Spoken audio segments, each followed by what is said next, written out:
Bonjour à tous. Alors, je fais ce message pour dénoncer le dicton je n'ai pas une religion, mais une relation. Donc, c'est un dicton vraiment qui a été euh, promu par le milieu pentecôtiste. Hein. Depuis des années, on entend ça à gauche à droite.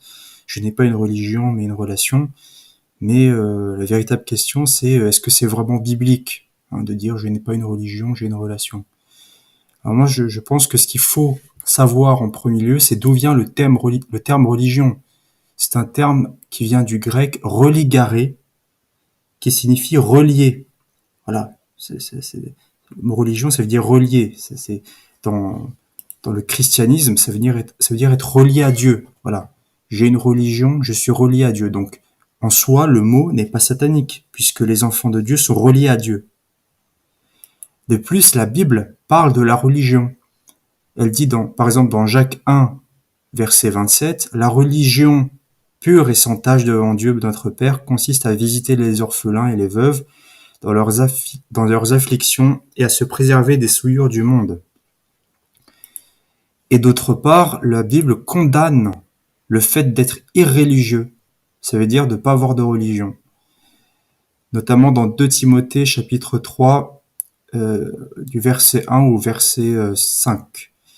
Sache que dans les derniers jours, il y aura des temps difficiles, car les hommes seront égoïstes, amis de l'argent, fanfarons, hautains, blasphémateurs, rebelles à leurs parents, ingrats, irréligieux, insensibles, déloyaux, calomniateurs, intempérants, cruels, ennemis des gens de bien, traîtres, emportés, enflés d'orgueil, aimant le plaisir plus que Dieu, ayant l'apparence de la piété, mais reniant ce qui en fait la force.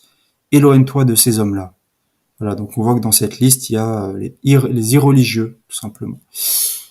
Euh, D'autre part, j'aimerais souligner que durant toute l'histoire de l'Église, les chrétiens ont employé le terme de religion pour se définir. Ils disaient, nous sommes de la religion chrétienne, nous sommes de la véritable religion, de la vraie religion, comme disaient les réformés pour se distinguer des catholiques.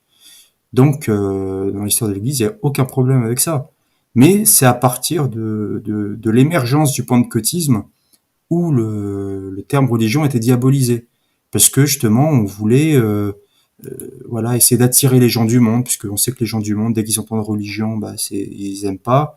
Donc on s'est dit, bah, enfin les pentecôtistes se sont dit, bah, si on le diabolise à notre tour, on pourrait mieux les attirer. Vous voyez? Parce que les pentecôtistes croient au libre arbitre. Donc ils essaient de s'adapter au maximum au monde. Voilà. Voilà, alors que l'Église, non, il a toujours voilà, promu ce mot. D'ailleurs, vous voyez l'institution de la religion chrétienne de Jean Calvin, qui est une sommité en théologie. Voilà, institution de la religion chrétienne, pas de la relation chrétienne, de la religion chrétienne. Et on voit notamment que les antichrists, voilà, de ce monde, bah, ils diabolisent le terme religion, comme Karl Marx qui disait bien la religion est l'opium du peuple, tout simplement. Donc vraiment, il faut pas tomber dans ce piège pentecôtiste de dire bah, j'ai pas une religion, j'ai une relation. Ça n'a aucun sens. En fait, c'est absurde de dire ça. C'est un dicton, une expression absurde. C'est une absurdité totale. Voilà, il faut le comprendre. Et les pentecôtistes ont beaucoup de dictons comme ça qui sont anti-bibliques. Hein. Par exemple, j'ai donné ma vie à Jésus, alors que la Bible dit que c'est Jésus qui a donné sa vie pour nous.